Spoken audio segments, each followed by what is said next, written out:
Hey, so got the team here, got our first session with humility with Don Reynolds. So Don can give you sort of his story. I shared Sergeant Major's bio so you guys can read that. But before he gives the intro and sort of what he's about, he's a great man, first and foremost. Good family guy. Really appreciate the connection between the Reynolds and Morano family, and probably one of the most humble leaders that's accomplished, and probably one of the funniest storytellers too. So my best memories are long road trips from Pendleton to Yuma to just go harass infantry small unit leaders course and military working dogs, or creep on scout sniper course when they're trying to do stalking lanes, or tell IULC students that their orders suck.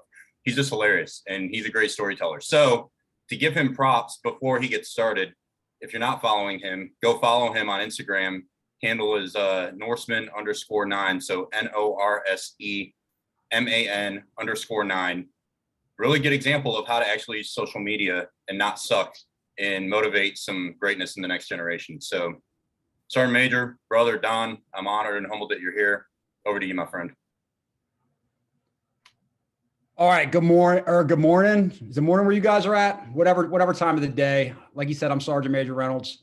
So there's nothing better than starting off a class on humility or a discussion on humility by talking about yourself, right? So I'll just lay it out.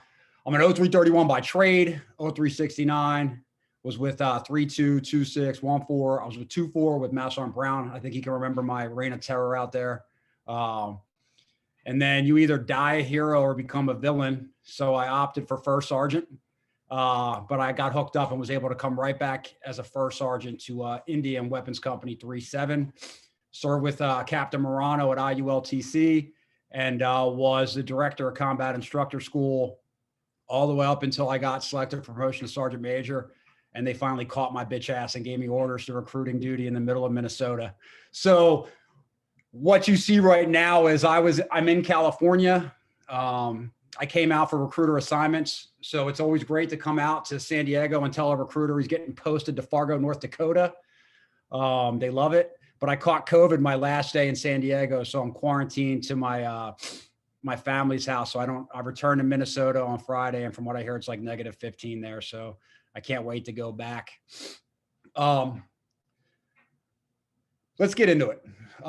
Humility is such a broad topic, and we can approach this from so many different angles. Getting ready to do this, you can talk about it from the perspective of a school or a training event that you did that humbled you, kind of broke you down or made you reevaluate your professional or your personal values or your professional ability. We could talk about ego, right? And there's a million memes on social media about ego and bad leaders who micromanage everything and how they crush morale. But in an effort to drill down on what I want to talk about today, I took a look at your guys' expectations of the blood stripe. And I went specifically to the humility portion, right? So that document was created by your commander, who, close to 20 years in the Marine Corps, has decided that, humility is a vital component towards being successful as a non-commissioned officer. So, referencing that and kind of bracketing in on how I wanted to do this discussion on humility, I'm going to read it to you. So, in that document, it says all are recognized as students of each other's experienced thoughts, actions, and reflective feedback. All members must be quick to listen, delivered to understand, and eager to practice each other's ideas. So with that in mind, what does that mean to you guys? 81s. I love picking on 81s. Somebody from 81s, tell me, what does that mean to you guys in your day-to-day routine as non-commissioned officers, staff non-commissioned officers?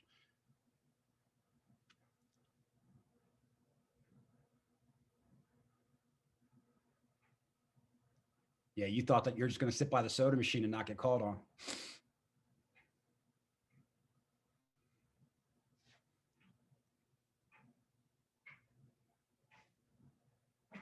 Yeah. There we go. All right, I was saying, as an NCO, when you get back from, an advanced school or something, it's hard to come back and still be a student and continue to learn, because you think you know everything, you don't want to hear it from anyone, so it's it's easy to not be humble, I would say, but I think once you get out of that mindset, you can continue to learn from up and down, even your junior guys will teach you something. I feel I think when you'll be good, and you can always continue to learn. I think that's good. I think that's good. So it sounds to me like your CEO wants to create a tight dynamic team where each member of the group stands to learn from one another, and each Marine's input is considered and valued regardless of their rank or their position. So, you know, we weren't always that way with the NCO staff, NCO culture, especially within a platoon. And I think it's important, you know, to understand where we're at now is kind of understand where we came from in the past, right? So I'll tell you a story real quick that was told to me about 40 years ago. I think it was like 1982. The Commandant of the Marine Corps, General PX Kelly, went out to 29 Palms and was observing a training event.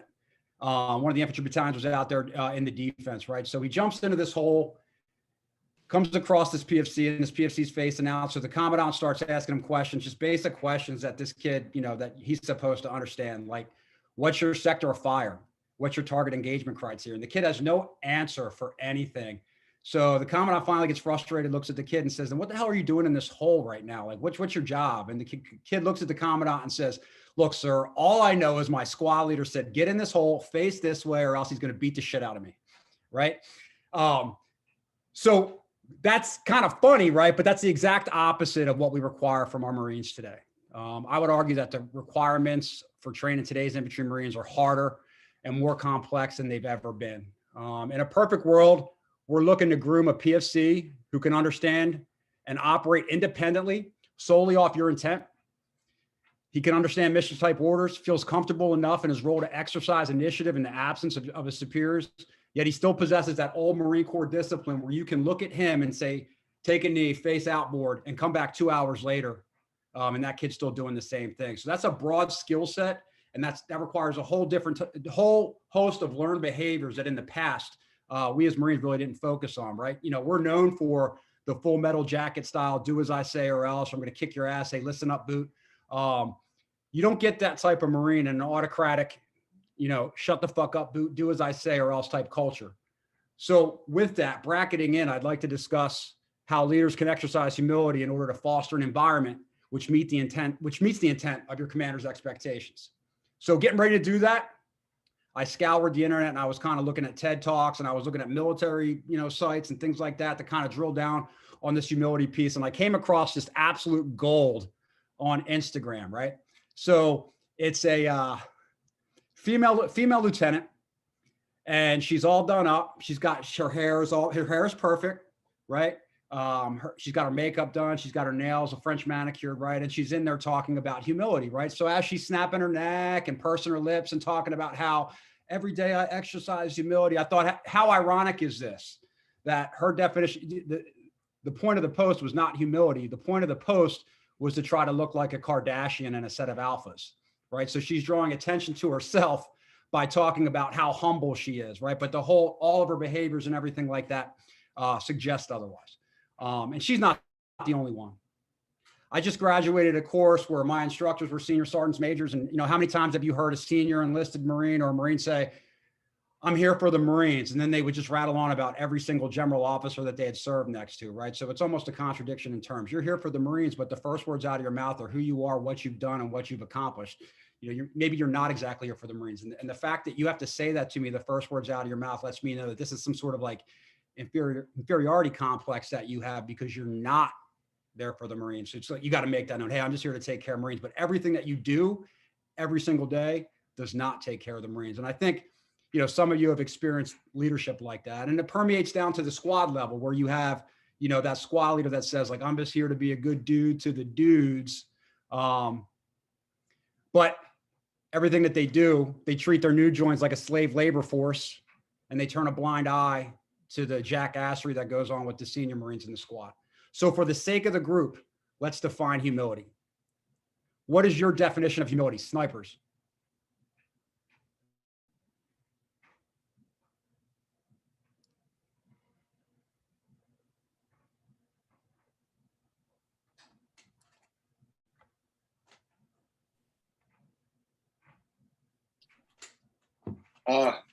So I think I'll speak for the group on this one. Can you guys hear me? Go ahead. All right, sweet.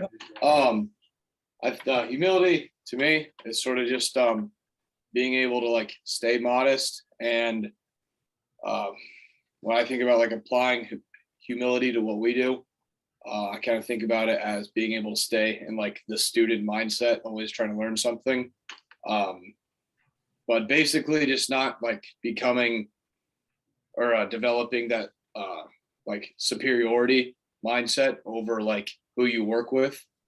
I think that's just how I apply it Okay. in our situation most of the time. Thank you. So according to Webster's dictionary on Google, and Google is the motherfucking authority on everything, right? Humility is a modest or low view of one's own importance, humbleness, right? So what does that look like in a leader? Heavy guns. What does humility look like in a leader?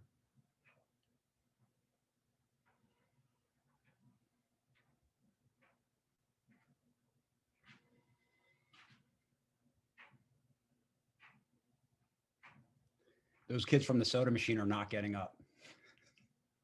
They're like right in front of the camera too. If you're not going to participate, move. You're IDing yourself.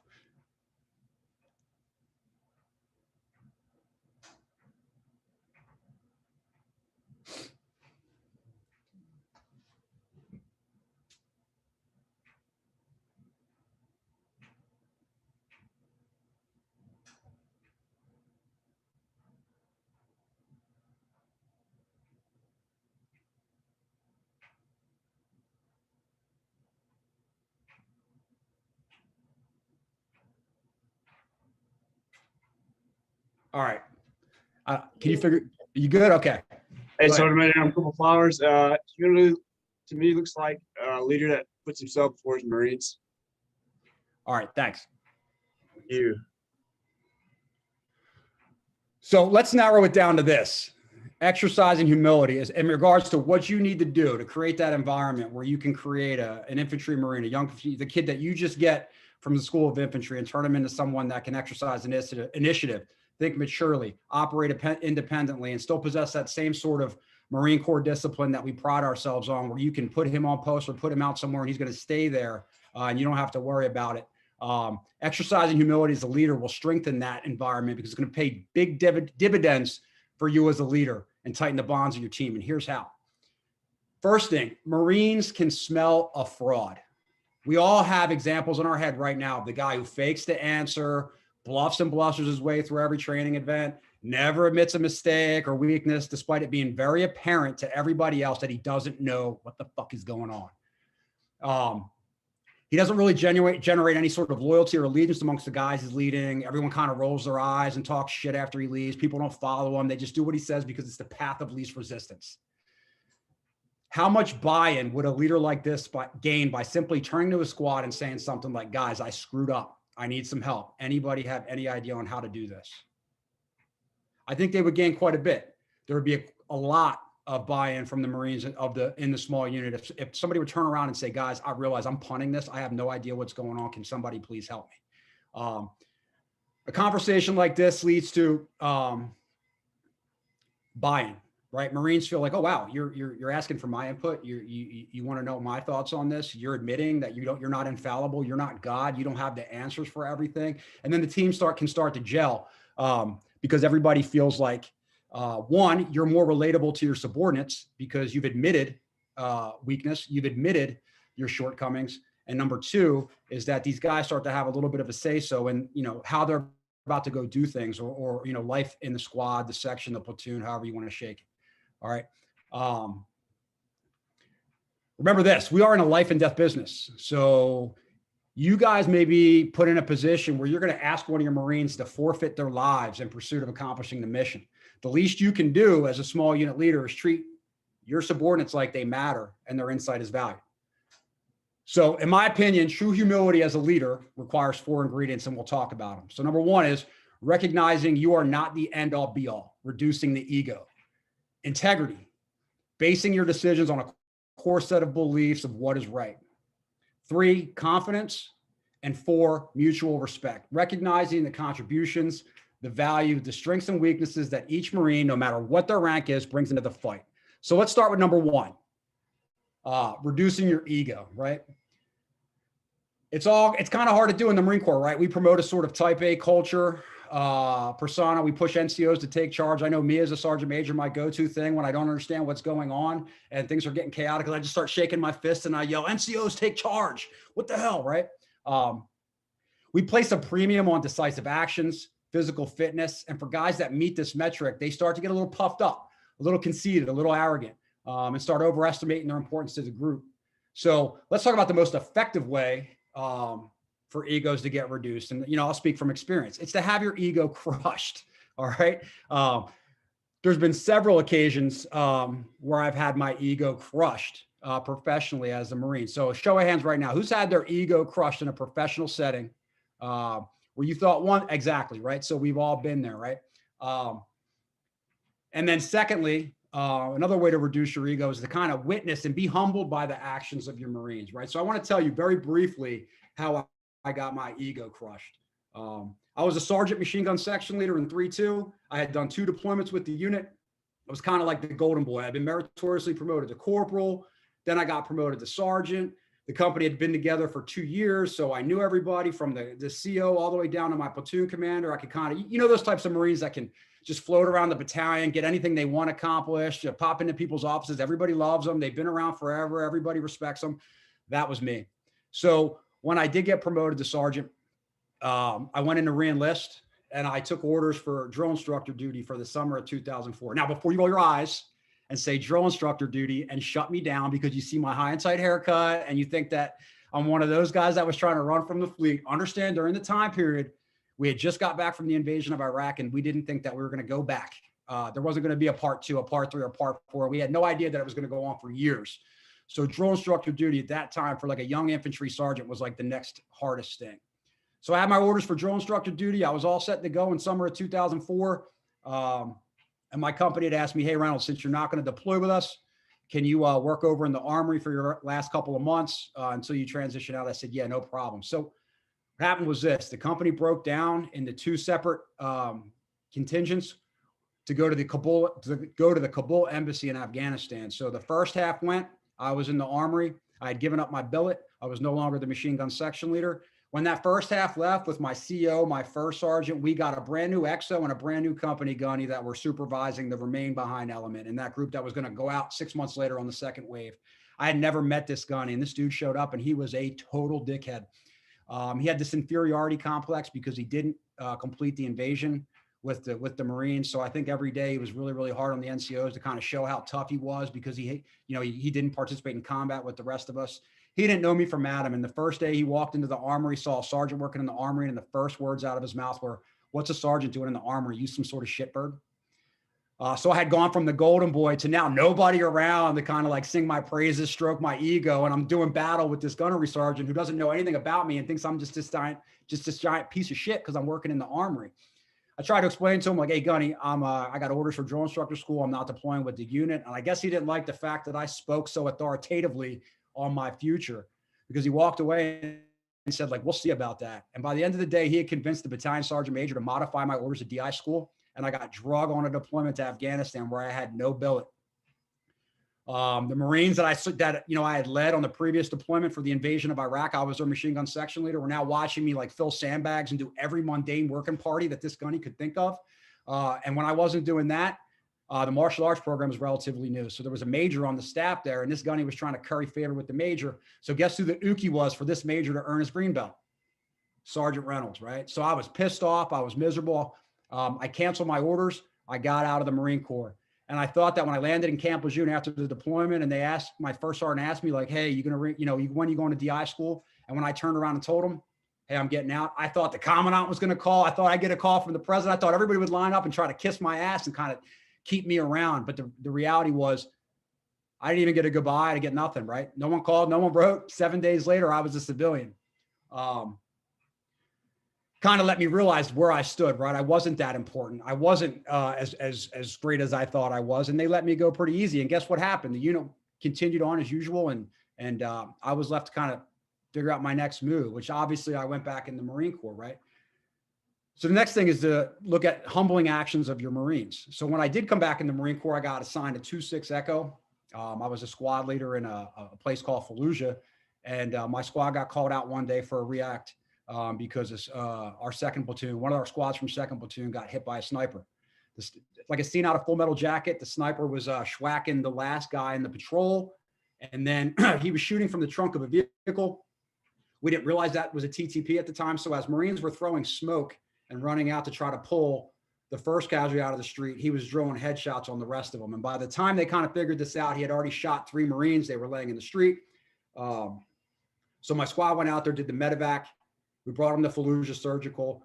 And one of the Marines was my blood type. So I'm sitting there getting blood taken from me to give a blood transfusion. As I'm sitting there with the tubes in my arm, we get a call over the radio saying there's been another casualty. So I have to send my Marines back out into the city without me.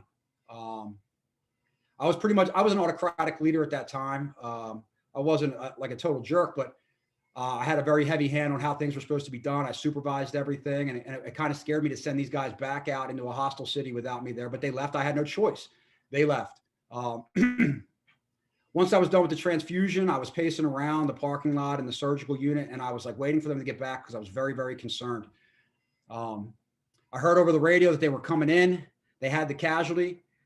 They come pulling into the Fallujah surgical unit in the back of an Iraqi police pickup truck. And what had happened was our Humvee, their Humvee, the sniper had shot out the front tires of the vehicle. So my corporal rolled on the rims to the nearest ECP. My Marines jumped out, stole an Iraqi police truck, threw the casualty in the back of the Iraqi police truck.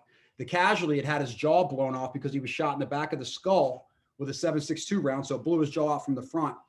So as they're driving to Fallujah Surgical, my RO, who was a Lance Corporal at the time, had the presence of mind to do an emergency tracheotomy on this kid with a Bic pen and figure out a way to roll freaks to the front gate of the Fallujah ECP to let them know that there was going to be an Iraqi vehicle approaching the gate at high speed and do not light it up. When I saw them come in, I was amazed.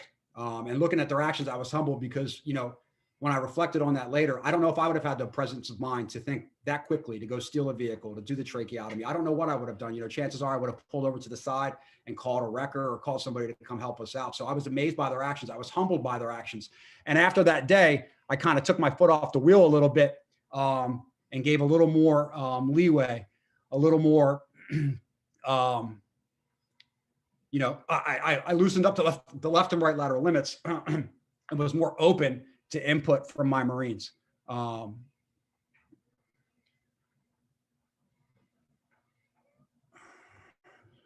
So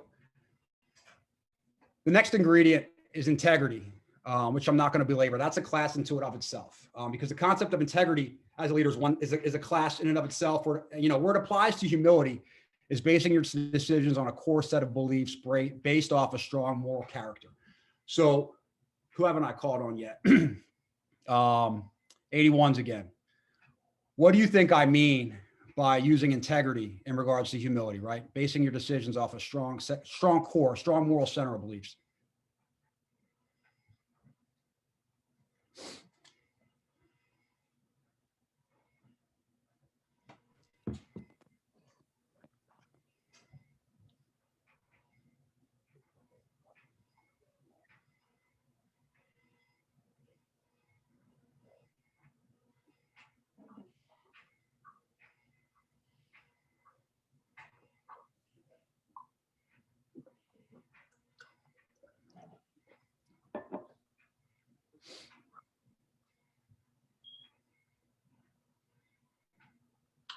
I think integrity is important in regards to humility, just in the sense like a lot of us kind of get wrapped up in like, oh, I'm the corporal, I'm the sergeant, I've done this before, I know what's right, or I know how things are supposed to be done, but not really like driving your decisions based on that, based on just doing the right thing, not because of you or because like you're the man, but because it's the right thing to do. Perfect. So it means, to me, it means we need to walk the walk and meet the same expectations that we demand from our Marines, right? No Marine from myself, your company commander on down is above the standard or above the law, right? And, chances are right now, you guys know Marines in your battalion who are in a leadership position that may or may not meet the standard, or there's questions about how they met that standard, or, people turn a blind eye to the fact that they're not meeting the standard. No one's above the law.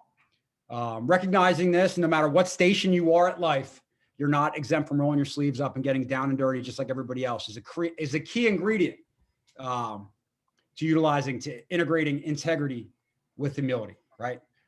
So let's move into confidence real quick. And I'd like to start with some questions, right? So what are the benefits? Anybody this time. So I don't want to call on somebody, just somebody offer it up. What are the benefits of confidence in your abilities as a leader?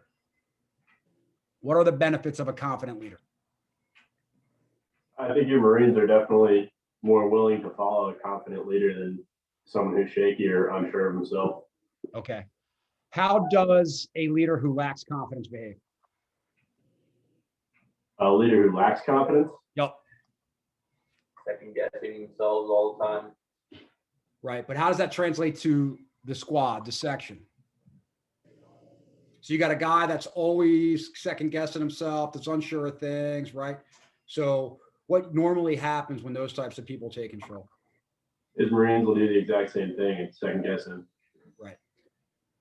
So, one of the things that I thought of when I thought, what are some of the key indicators of a Marine or of a leader that doesn't really have confidence in what they're doing, right? So they withhold information, right? Because, if they get the information and they keep it to themselves and you don't know what's going on, then you won't be able to highlight the fact that they don't know what's going along, right? So information becomes power to them. They live in fear of being found out, and they're reactive vice proactive because they don't know enough about what's going on around them to ever to exercise any sort of initiative or get the Marines moving in the right direction, right?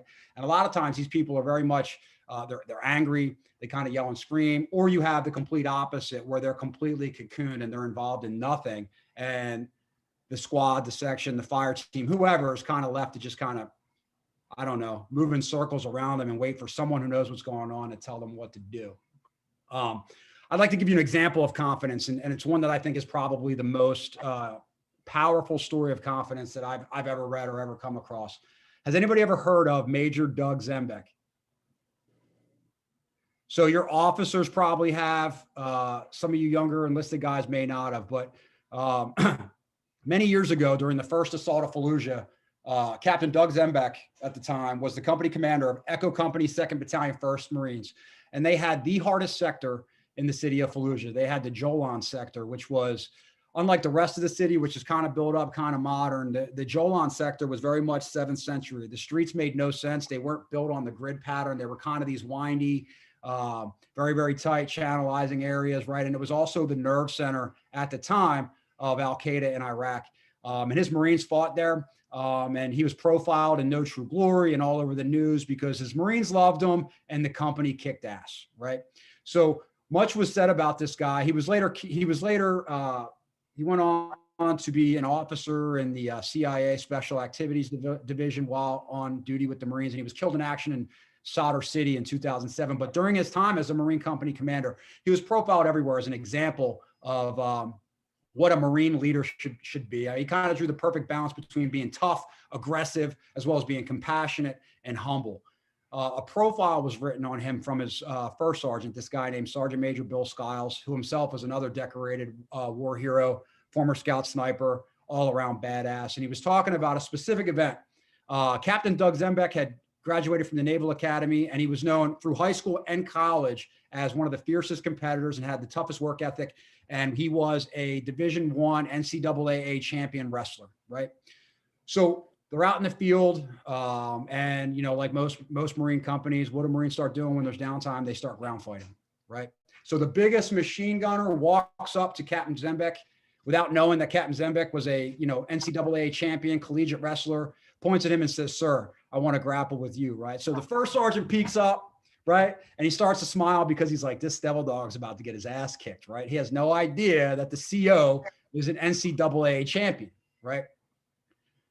So what happens next really surprised the first sergeant is he says that, the captain and the Marine start going at it, right? And without really the Marine really noticing, the captain gives the kid his back. The kid throws him in a choke and the captain taps, and the captain gets up, shakes the Marine's hand and says, "Great job, warrior. The enemy's really in for it if he's got to face you," right? So think about that for a second. Think about confidence in your abilities. This guy knows, and he's got the background and he's trained all of his life. He could literally dismantle this Marine in front of the whole company, maintain his ego, and walk away the dominant alpha male in Echo Company 2-1, right? No one can beat me, and I'm your CEO, right? A lot of people would do that. This guy was so confident in his abilities that he was willing to sacrifice a little bit of his personal pride in order to imbibe a little bit of warrior spirit into one of his Marines, which more than likely made that kid more successful and improved his outlook, or, generally made his day and got him ready for the mission. I think that's a pretty awesome example of confidence in a leader. I mean, think about it this way. Most UFC fighters aren't getting into bar fights when someone gives them the, bumps in them or does whatever, because they're confident. They know, hey, like they could take your head off. And most Marines that are confident in any aspect of their duties aren't the first ones to jump up and kind of steal the show or steal someone else's thunder. It's like they always say, empty barrels make the most noise. So moving out of confidence, let's talk about mutual respect real quick, right? So this is something that I had to learn the hard way. All right. Fellas, I won't lie to you. When I was a corporal machine gun section leader, I was a maniac. I was ridiculous. The new joins, it was like, I looked at new joins as just objects of abuse, right? And I yelled and screamed at my section. It was my way or the highway. And I was really like offering, I did not share the power whatsoever, right? They did exactly what I said. And the second I walked away, they stopped doing anything that I would ask, right? Because they hated my ass. And I realized this one day when I turned the corner and saw my machine gun section standing on the other side of the barracks. And one of them looked at me and I saw him mouth the words, he went, oh, fuck, right? And I was like, damn, they hate my ass, right? So over the years, I've kind of softened my approach and kind of looked at, why did I act that way? Because I wasn't confident. I didn't know what was going on. I was, so I felt like, the harder I acted, the more I yelled, the more I demanded things to be done a certain way, then the Marines wouldn't be able to see the chinks in my armor, right? But have you ever served in a unit where it felt like everything you did didn't matter? Like you're just worthless peons in a big green machine and nothing you ever said or did would ever be taken into account. Raise your hand if you ever felt that way. I mean, some of us have, right? They're not, because they're going to be like, hey, the CEO thinks that we're talking about our company. That's not what I mean, right? Have you ever been completely disrespected as a man by a leader where the ass chewing lost any sort of corrective action and all you could think about was kicking this guy's ass? Yeah, absolutely, right? Checked into India 3-7 and my company was out in the field. I hadn't met anybody yet. They were out at Morgan's Well. You guys ever heard of Morgan's Well? Yep. Yeah, I bet you have. Hadn't met anybody yet. I got a phone call from the company XO and he says, hey, First Sergeant, could you go upstairs and sit in on the training meeting with the battalion XO and just verify that we have the defense locked on for 3 weeks next week, right? I said, yeah, roger that, sir. Now, I don't know anybody. I don't even know who the battalion XO is. So I go up to the meeting. I sit down. I take my seat, and I'm just looking around the room. And when he finally gets to India Company, I introduce myself and I say, hey, sir, my name is First Sergeant Reynolds. I just checked in yesterday, according to Lieutenant so-and-so, the company, is requesting to do the defense for the next 3 days next week, right? He was pissed off in general because there was like a safety stand down that he forgot about. And he was trying to get all the companies to cancel the training events so they could be back and knock out the safety stand down. So he was really real pissed off. And he looked at me and said, you're not going to get 3 days in the defense. You're only going to get 1. What do you think about that? Right. So I cracked a smile because if you're like me, when someone says you don't have to spend 3 days sitting in a hole staring at nothing, that's a good thing. Right. So I thought, hey, great. Right. So I went to smile. And before I could even get the words out of my mouth, this major points at me in a room full of lieutenants, a first sergeant with 18 years in the Marine Corps. He points his finger at me and he says, hey, First Sergeant, this isn't some smiley, smirky fucking meeting, and he starts getting into my ass in front of all these people. it took every ounce of courage to not jump across this table and start beating this man to death, because I thought, just because you outrank me doesn't mean you get to speak to me any way that you feel like, right? You will respect me just like I respect you. Sometimes we get a little rank and we move up and bill it and think we can just say or do whatever we want. We start talking crazy. Recognize, no matter who you're speaking to, especially your junior Marines, you're speaking to someone who had the courage to raise their right hand, pick the Marines, pick the infantry, and serve their country for the next 4 years. Your shitbirds are still better than 99.9% of the rest of the population. So try shaking a hand, even for your junior Marines, looking in their eyes saying thank you or good job. Ask how their girlfriends are doing or their families are doing. Demonstrate that you're more than just some mythical corporal or sergeant or staff sergeant that comes down every once in a while, chews their ass, and then melts back away. Show them that you're a human who generally cares about them as a person and respects their contribution to the team. Every SOP that you guys determine or goes through or working on deciding that PFC, hey, Reynolds, what are you seeing out there? Like, what do you see from your side? Hey, here's what I'm seeing, Sergeant. Hey, noted, right?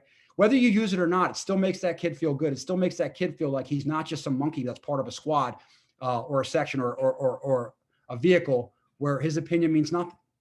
The best leaders that I've ever served with, and some are now general officers, have treated every Marine from the private to the chief of staff with the same level of respect. And I think that's saying something. So let's tie this all together. So why is this all important, these 4 ingredients? I'd like to leave you all with this quote.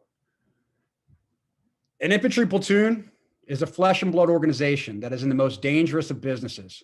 There are a lot of people and things behind it that make up a war machine, but there is nothing in front of a rifle platoon or company but the enemy and possible death. Its infantry, its members must care for one another. Its leaders must cherish the men in every fire team and squad. For a rifleman, a leader's misjudgment or ignorance or inexperience can be fatal. No second chances. No rerunning the exercise until you get it right. When the word go is given, there is no turning back from the consequences.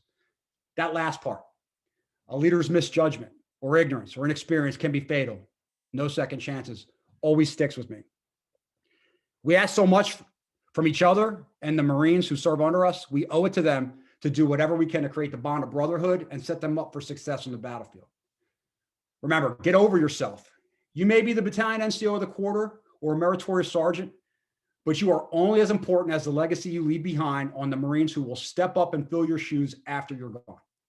Your actions today, tomorrow, and for the remainder of your time with the battalion will dictate whether your name is mentioned with an eye roll and kind of a sigh of disgust, or with a smile and a million stories about how you taught them how to be successful as a Marine small unit leader.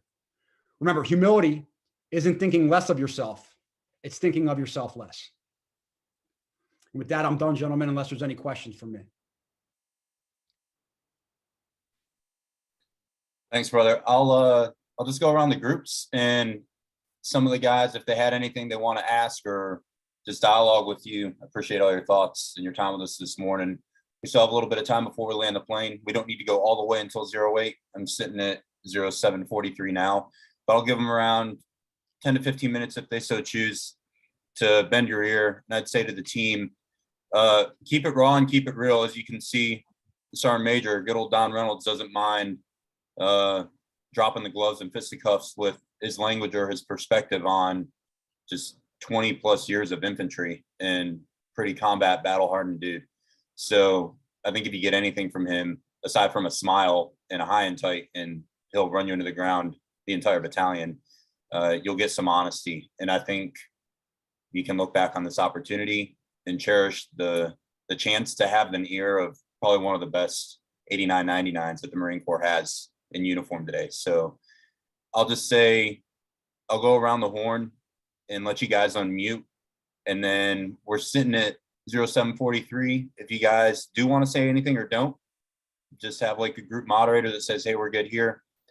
Please keep it concise and precise. I'll give you guys about 2 to 3 minutes tops. And then if you're tripping that line, I'll probably mute you myself because I'm the Zoom moderator and I can do that. And then we'll move on to the next one. So Heinzen, since you're the top left for me, I'm going to go over to you guys and snipers. I'll mute out and you have the floor with Sergeant Major Reynolds, buddy.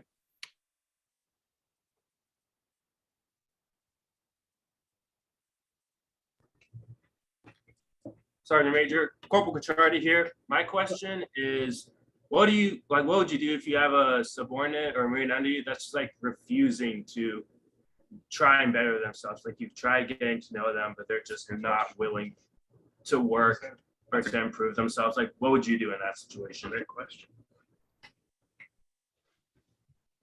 That's a good question, right? So, unfortunately, we do have, they say 10%, they say whatever, but we need to look at it from this perspective. I think the deciding factor on whether or not we move ahead and separate a Marine, or, punish a Marine, or do anything sort of punitively to a Marine. It comes down to one question, two categories, right? Is this a knowledge or skills sort of issue, or is this an attitude problem, right? So, you may have kids right now, and believe me, I'm on recruiting duty. So, I see what's coming in. You may have kids that are not as physically fit as you are, or kids that kind of bend or break much quicker than what you're used to, right? So is this something that you can work with, and how are you working with it? And then you have kids that are just straight up punks. My question to you is, as a first sergeant, having been in this situation, the first question I ask is, what was done about it? Right? So great, you have a kid, he's not doing what he's told. So now what? Is there remediation? And I'm not trying to speak like headquarters Marine Corps type of lingo, or the PC line, right? But what are we talking about? Are we talking about this kid falls out of a run? Because if he falls out on a run, then it's time for you to do your homework, right? It's turn around, you say to the platoon commander, hey, he fell out of the run today. He still owes me 3 miles. I'd like to run him this evening. I'm going to give him time to hydrate. I want permission. And here's what we're going to do. And here's the route we're going to take. He goes out and does it. What I have seen is this: when you make going with the program and doing what everybody else is supposed to be doing the path of least resistance, that's the route that cowards take, right? So you have to make doing your job the path of least resistance. If you're one of those people that kind of, hey, what's your problem? You can't go to the field today. Get out of my face, right? Then that kid is going to continue to do that every time. And the Marines are used to that. They're used to someone stepping up to them, asking like one question. They give you a bullshit answer.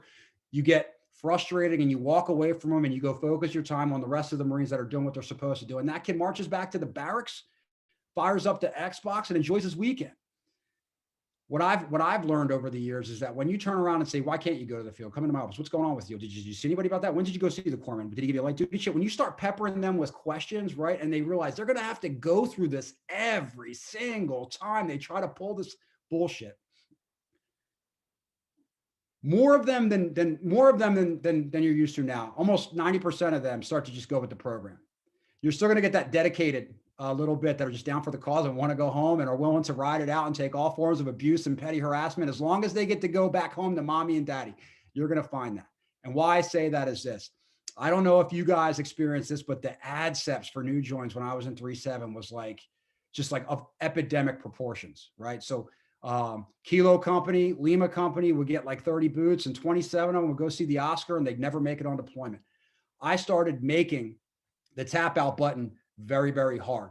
If a Marine wanted to go to medical, he'd have to come see me first. Hey, what's going on? I'm the first sergeant. I need to know these things. You need to go see the Oscar. Is everything all right with you? What's going on? Marines didn't want to see me. Marines didn't want to sit down in the first sergeant's office for an hour.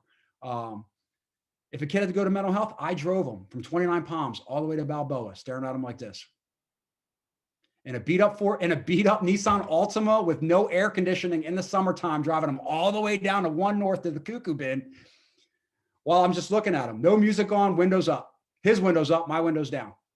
And I'd pick him up from there the same way, right? So the story got out. It's like, if you want to pursue this option, it's going to be a trial by fire. This motherfucker is going to make you earn it. I had two kids quit and tap out of 30 boots. And the rest of the battalion, it was close to 70%. I just made it that much difficult for them. So, and at the small unit level, it's that much easier for you because you guys interact with them on a daily basis. It's very, very easy to stay on top of your one problem child, right? Give it enough time. Give it 90 days. Remediate. Counsel. Decide whether it's a knowledge and a training aspect or an attitudes thing. And if it's an attitude thing, forward this Marine along to your platoon, to your first sergeant. And when you do, make sure you hand that first sergeant a stack of counseling sheets saying, I have tried to work with this kid and he refuses to get with the program. And any 89.99 worth of saw is going to take that and run with it. They're going to take that as gold because more often than not, all we get is like, I want to fire this kid with no documentation, no nothing, and you can't do anything with them. So that's my thought on that. And that's how I would try to motivate sort of the wayward. Make doing your job the path of least resistance because cowards always take the path of least resistance, if that makes sense.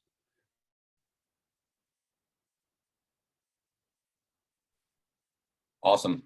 Thanks, Cardi. We will go on to heavy guns, anti-armor. I'm going to give you guys Don, with you and them, let's keep it at like 5 minutes total, like the back and forth. 4 or 5 minutes, we'll do the same, and then we'll land the plane at 08 to respect everybody's time. So heavy guns, anti-armor, over to the soda machine room for y'all.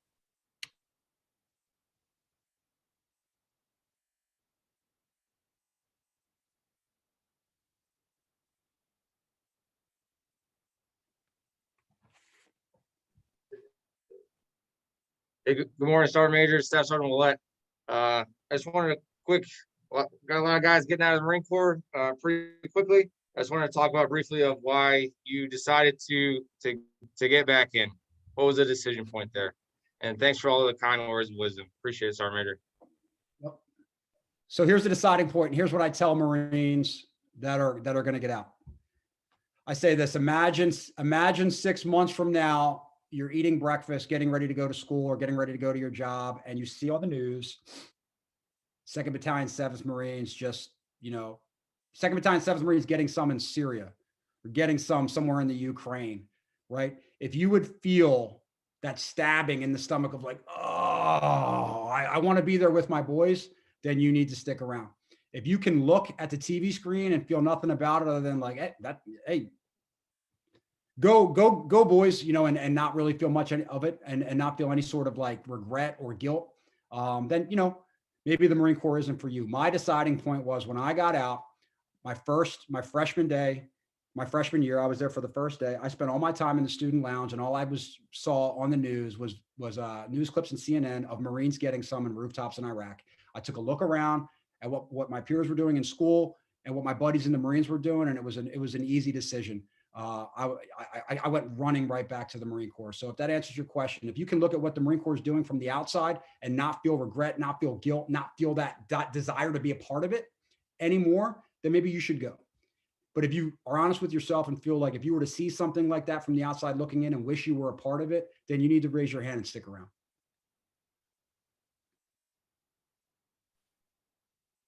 Man, you're a good recruiter. It's like they slated you all as a sergeant major. Nice job. Cool. Hey, heavy guns. I'm looking at you, Felty. Can you give me a thumbs up if you have anyone else, or give me a thumbs down for your group if you want me to move on to the next group, please? They said they're done with you. They're on to the next. Perfect. Hey, let's go over to 81s. I'll let you guys have the floor. Let's give you guys like 3 minutes back and forth, and then we'll land the plane with a popcorn round and be done.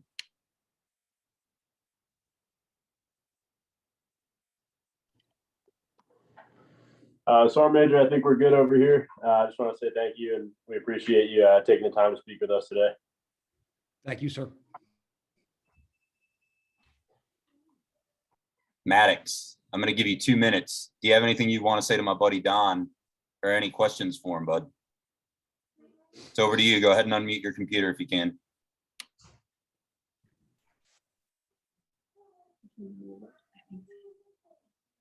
Thank you for sharing your wisdom with me. Oh, thanks, buddy. And thank you to all the Marines that have served this country. Man. Thank you. Thanks, buddy. Hey, Don, I'm going to give it over to you. Before I do, I'll let you do the mic drop proverbially, but thanks for spending your time with us this morning, man. I will keep it punctual because I already got harassed by First Sergeant for being out of uniform, even though I said civvies were the uniform, because he's like, you got command and staff, man. Come on, let's go. So yeah, behind me, Tracy. That's Tyler Nichols is my first sergeant. And then Griff Lawrence is my XO. So he's the RD FSO that's been doing a great job. Our other XO picked up cap and moved on to ITC because he wanted to be a Raider. Great dude, but he's doing an awesome job. So this is the full horseman right here, and really blessed to have him. But hey, man, I'm really thankful for the opportunity to meet you and just know you more as Don and more as, the husband and father of your family than the sergeant major piece, which is equally impressive. So you're still looking great. Thanks for not sucking at life and, still being able to crush everybody in PT. You're like David Goggins' hero. He wakes up and wants to be like you. And try it. Man, it's an honor to have you with us. But over to you, and then when you're done, I'm going to close this out, bud. No, I just remember where you're at. You guys, whether you know it or not, these are great days. You guys are going to miss these moments. You guys are going to miss the experiences, whether it's combat in the E-Club parking lot on Hanson, right? Or screwing around somewhere in the CTA doing, you know, your 300th evolution of patrols, right? To make time. These are great days you guys are living. I look back on it now with like such fondness, and trust me, I've sat where you're sitting many times in Okinawa. But nothing can replicate the brotherhood, the camaraderie, and the importance of what it is that you do. Nowhere else in the world where people your age be given the level of responsibility that you are and that you have and that you exercise every day. I mean, you're in charge of people's lives, theoretically, right? You are in charge of their development and your responsibility to make sure that they're proficient infantrymen, effective war fighters, and just all around good men and women. If you have women in your unit, you know, all placed on the burden of someone that's, you know, in their early 20s, mid 20s, or, you know, barely pushing 30 is significant. Understand that, recognize that you're a part of something much bigger than yourself. This cloth, a lot of good people have died to make this cloth that we wear something worth wearing, something that inspires fear from our enemies. So take that with you every day. And I ask that when you look in the mirror and you shave, you know, get ready for work, say, how am I going to contribute today? And how am I going to make my Marines better? And if you can do that, and you can look yourself at the end of the day and say that you did do that every day, then I think that that's a good life and that's a good existence as a Marine. And I wish you all well. Thanks, brother. Give our love to the family from the Moranos out here.